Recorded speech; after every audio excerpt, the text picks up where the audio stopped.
Hello friends, good morning. तो आज एक बार फिर से हमारे YouTube channel web physics point पर आप लोग को स्वागत है। आज हम एक ऐसे टॉपिक को लेकर के आए हैं जो कि क्लास 12th में बहुत बार पूछा जाता है। ये अपने आप में इतना वीवीआई क्वेश्चन है कि आपको हम बोल नहीं सकते। आप क्वेश्चन बैंक उठा करके देख लीजिएगा, हर एक वर्ष इससे क्वेश्चन आपको मिलेगा। और मिलेगा तो सबसे बड़ा प्रॉब्लम क्या होता है बच्चे लोगों को, इसको लिख भी देते हैं ना तो नंबर ही नहीं मिलता है। इसके पीछे बहुत बड़ा कारण है। वह कौन सा कारण है आज की इस वीडियो में हम लोग डिस्कस करेंगे। इसके लिए करना क्या, आप लोगों को वीडियो को पूरा जरूर देखना है और आप उसके बाद जाकर के एग्जाम लिखिए। और अगर आपको गाउस के थ्योरम में कोई भी प्रॉब्लम होता है, याद करने में, लिखने में या समझने में हो रहा है, यानी आप बहुत दिन से प्रयास करें बार बार भूल जा रहे हैं, तो आप कभी नहीं भूलिएगा। आज के अगर इस वीडियो को पूरा आप देखते हैं तो, अगर आप स्किप करके देखते हैं तो इसकी कोई गारंटी नहीं है। और इसके बाद अगर आपको समझ में आता है तो वीडियो को लाइक कर दीजिएगा और पहली बार आए तो शेयर भी कर दीजिएगा, सब्सक्राइब कर दीजिएगा। उससे पहले करते क्या है कि हम लोग ज़्यादा समय ना लेते हुए इस टॉपिक पर आते हैं और इस टॉपिक के बारे में समझते हैं। ये टॉपिक है क्या, टॉपिक को अगर देखा जाए ध्यान से तो इसके बारे में हम लोग को ज़्यादा मंथन करने की जरूरत नहीं है। इसको लॉजिकली समझने का प्रयास करें। जैसे हम लोग समझ लेंगे ना तो आसानी से सॉल्यूशन हो जाएगा। तो चलिए उसके लिए करते क्या है कि हम लोग आते हैं डायरेक्ट टॉपिक पर, वहाँ पर बात करते हैं। अगर हम बात करें गॉस प्रमेय, गॉस प्रमेय को इंग्लिश में हम लोग गॉस थ्योरम के नाम से जानते हैं। क्लास टॉपिक का एक बहुत ही इंपॉर्टेंट टॉपिक है। क्लास 12th में बहुत बार पूछा जाता है, हर एक वर्ष पूछा जाता है। आप क्वेश्चन में उठाकर देख लीजिए। तो इसको लिखना कैसे है, इसको लिखने से पहले हम लोग को समझना होगा ना कि गॉस प्रमेय अगर पूछा है, इसको प्रूफ करने की बात करें तो डायरेक्ट इसको प्रूफ नहीं कर देंगे।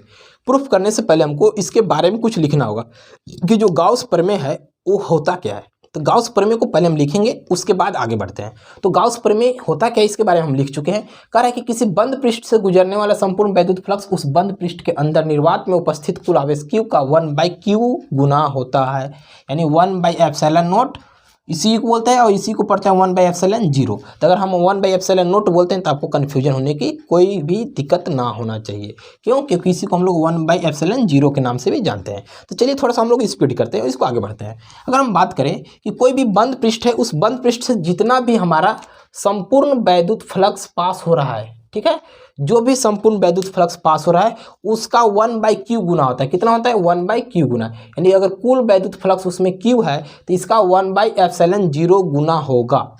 क्या वही हमारा क्या कहलाएगा? गॉस प्रमेय। यहाँ तक कोई दिक्कत नहीं होना चाहिए। इसको आप याद भी कर सकते हैं, 2 लाइन का, अगर ज़्यादा प्रॉब्लम हो रहा है तो। अगर इसको याद करने की जरूरत पड़ रहा है, आपको प्रॉब्लम हो रहा है तो आप कमेंट कीजिएगा। इसके बारे में हम इससे पहले वाले टॉपिक वैद्युत फ्लक्स को समझा देंगे ना, उसके बाद आपको याद करने की जरूरत नहीं पड़ेगा। तो हमारा φE बराबर क्लोज इंटीग्रल, इसी को हम लोग कहीं कहीं पढ़ते हैं बंद समाकलन E.ds, और इसी की जगह पर हम लिख सकते हैं Q/ε0। अगर कोई भी आपको बोलता है कि फाई इक्वल टू दिस या फाई इक्वल टू दिस, तो आपको कोई भी कंफ्यूजन होने की जरूरत नहीं है, दोनों एक ही चीज़ है। आगे हम बात करें तो हमको जो प्रूफ आज की वीडियो में करना है, वो प्रूफ क्या करना है ना कि phi is equal to Q/ε0, ये चीज़ को हमको प्रूफ करना है। तो जब इसको प्रूफ करना है तो इसको प्रूफ करने के लिए करना क्या होता है, कुछ टर्म को लेते होंगे, कुछ टॉपिक को लेते हैं, कुछ यूज करते होंगे, उसके बारे में पहले समझते हैं। तो आज का जो टॉपिक इसमें हमारा यूजफुल होने वाला है वह गोला होने वाला है, बंद गोला। यहाँ पर आपको एक दिखाई दे रहा होगा कि बंद गोला है। इस गोले का उपयोग करके हम लोग आज प्रूफ करेंगे। तो जिस गोले का उपयोग हम कर रहे हैं उस गोले को हम एक नाम दे दिए हैं गाउसियन सतह। क्या नाम दे दिए? गाउसियन सतह। क्यों गाउसियन सतह इसको नाम दिए? क्योंकि जिसको भी उपयोग करते हैं ना उसको हम गाउसियन सतह। ऐसा जरूरी नहीं कि आप गोला ही ले सकते हैं, कुछ भी ले सकते हैं, कर्व ले सकते हैं, वक्र ले सकते हैं, कुछ भी ले सकते हैं, लेकिन हम गोला इसलिए लेंगे ताकि आपको आसानी से समझ में आ सके। तो ये गाउसियन सतह हो गया। इस गाउसियन सतह यानी इस गोले में हम केंद्र पर O माने, और केंद्र पर O पर एक +Q चार्ज है, और +Q चार्ज यानी कि धनात्मक आवेश का यह नेचर होता है, प्रकृति होता है कि जब भी किसी ऑब्जेक्ट में हुआ रहेगा तो वह बाहर की ओर जाने का प्रयास करेगा। तो ओ हमारा O बिंदु से +Q चार्ज बाहर क्यों निकला, इस P पॉइंट से होते हुए बाहर निकल गया।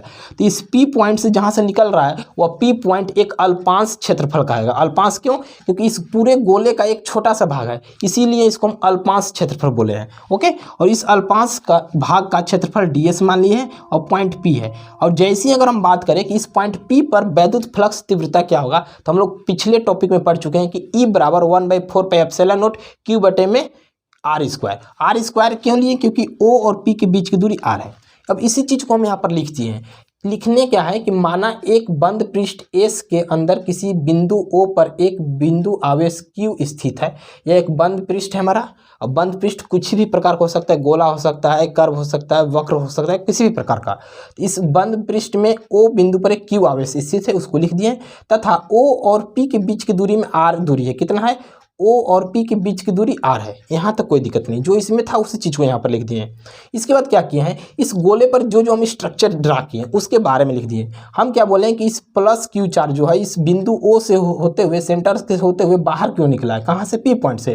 तो वही लिख दिए कि गोले पर स्थित बिंदु P पर विद्युत तीव्रता, गोले पर स्थित एक बिंदु P है जहाँ से विद्युत यानी आवेश बाहर निकल रहा था।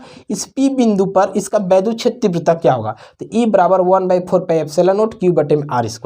किसी भी बिंदु पर, अगर एक बिंदु पर उसका विद्युत क्षेत्र तीव्रता निकालना है तो उसके लिए एक ही फार्मूला होता है, दिस। इस फार्मूला ही हमारा उस बिंदु क्षेत्र तीव्रता का डेरिवेशन है, निकाला हुआ सूत्र है। तो इस सूत्र को याद कर लेना है। अब इसके बाद क्या लिखना है, तो यह किस डायरेक्शन में निकल रहा था, वो डायरेक्शन को लिखना है। तो OP डायरेक्शन, OP मतलब O से निकल के P से निकल रहा है। यहाँ पर आपको दिखाई दे रहा है OP यानी सदिश अदिश राशि में पढ़ेंगे, O से बढ़ करके P की ओर निकल रहा था। यहाँ तक आपको कोई कन्फ्यूजन नहीं होना चाहिए। आगे अगर बढ़ें तो और क्या किए थे, गोले पृष्ठ पर अल्पांश ds लेते हैं, यानी इस गोले क्षेत्रफल पर अल्पांश हम ds ले लिए। ds क्या है, छोटे भाग का क्षेत्रफल।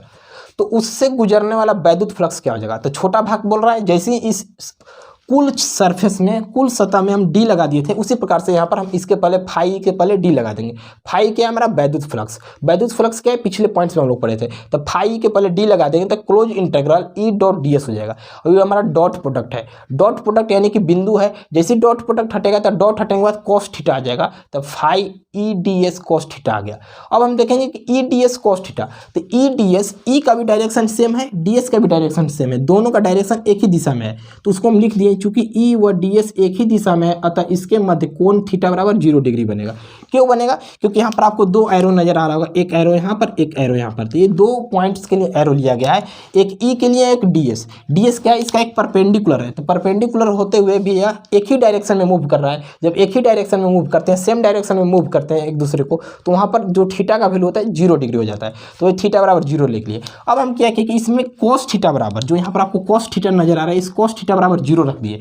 तो जैसे ही रखेंगे तो फाई EDS cos थीटा के जगह पर cos 0, और इस cos 0 का मान 1 होता है, तो 1 से इसमें मल्टीप्लाई करेंगे, गुना करेंगे तो कोई भी इफेक्ट नहीं पड़ेगा, इसलिए फाई EDS हो जाएगा, फाई EDS। अब फाई EDS को हम इक्वेशन 1 मान सकते हैं, क्या मान सकते हैं, 1 मान सकते हैं, या फिर इसको अभी ऐसे ही रिमूव कर देते हैं। अब यहाँ पर ध्यान से देखें तो हमारा एक DS है, इसको कैलकुलेशन करेंगे, कैलकुलेशन करेंगे यानी सॉल्व करेंगे, तो हम लोग समाकलन पढ़ें इंटीग्रेशन। इंटीग्रेशन में हम लोग करते हैं क्या कि जो भी हमारा कांस्टेंट टर्म होता है उसको बाहर निकालते हैं। तो यहाँ पर E हमारा इलेक्ट्रिक फील्ड इंटेंसिटी, इसको बाहर निकाल दिए, तो ये हमारा d phi E equal to E बाहर निकल चुका है, बच गया अंदर में DS। और DS क्या है, इस अल्पांश क्षेत्रफल है, छोटा सा भाग का क्षेत्रफल। और यह छोटा सा भाग कैसा है, गोला। और बोलिए गोला कैसे है, तो यह एक बिंदु से होते हुए निकल रहा है, तो बिंदु गोलाकार होता है। बिंदु कैसा होता है, गोलाकार। तो गोले का क्षेत्रफल बराबर होता है 4πr²। गोले का क्षेत्रफल क्या होता है, 4πr²। तो इस क्लोज इंटीग्रल DS की जगह पर रख दिए 4πr²। और इस E4πr² को समीकरण 1 हम मान लिए, इसी को लिख दिया था संपूर्ण पृष्ठ के क्षेत्रफल जो हो जाएगा फाई बराबर E.4πr² हो जाएगा। इसको समीकरण नंबर 1 मान लिए, इक्वेशन नंबर 1। अगर अब इसमें हम देखें तो E हमारा है, E क्या है, इलेक्ट्रिक फील्ड इंटेंसिटी, और E का वैल्यू हमारे पास पहले से प्राप्त है, कहाँ है, E इक्वल टू 1/4πε0, इसी को ε0 बोलते हैं, Q/r²। इस वैल्यू को यहाँ से उठाएंगे और इस समीकरण में E की जगह पर रख देंगे, तो उसको लिख देंगे E का मान समीकरण 1 में रखने पर। जैसे ही इसके जगह पर रखेंगे तो इसके जगह पर हमारा नजर आने लगेगा फाई का फाई हो जाएगा, E की जगह पर हो जाएगा 1/4πε0 और 4πr², तो 4πr² हो जाएगा। अब 4 से 4 कैंसिल, पाई से पाई कैंसिल, ε0 हमारा रहेगा, नहीं कैंसिल होगा, r² से r² कैंसिल, बच क्या गया हमारा, Q बच गया और ε0 बच गया। तो फाई इक्वल टू Q/ε0 हो गया। क्या हो गया है, फाई इक्वल टू Q/ε0 या ε0। अब यही तो हमारा होता है गाउस का प्रमेय या गाउस थ्योरम बोल सकते हैं। आप देख सकते हैं यहाँ पर यही था, इसी को हमको प्रूफ करना था। अगर आप इस प्रकार से एक प्रोसेस करके आप लिखते हैं तो आपको कोई भी कंफ्यूजन, कोई भी प्रॉब्लम नहीं होगा। अगर आप वीडियो को पूरा देख रहे हैं तो इसको स्क्रीनशॉट ले लीजिए या कॉपी में लिख दीजिए। इस प्रकार से अगर आप लिखते हैं तो आपको कोई भी नंबर नहीं कटेगा, आपको अच्छा से अच्छा स्कोर मिलेगा। और अगर आपको देखने के बाद वीडियो समझ में आया होगा ना, तो अपने दोस्त लोग को जरूर शेयर कीजिएगा, ताकि अभी जो एग्जाम होने वाला है वहाँ पर उन लोग अच्छा से नंबर स्कोर कर सके। और अगर अच्छा से समझ में आया होगा तो आप लोग कमेंट कीजिएगा किस टॉपिक पे आप लोग को प्रॉब्लम है, उस टॉपिक को हम आपको यहाँ पर सॉल्व करा देंगे, बतला देंगे। अगर वीडियो अच्छा लगा हो तो एक बार फिर से हम आपको बोलेंगे वीडियो को लाइक, सब्सक्राइब और शेयर जरूर कर दीजिएगा।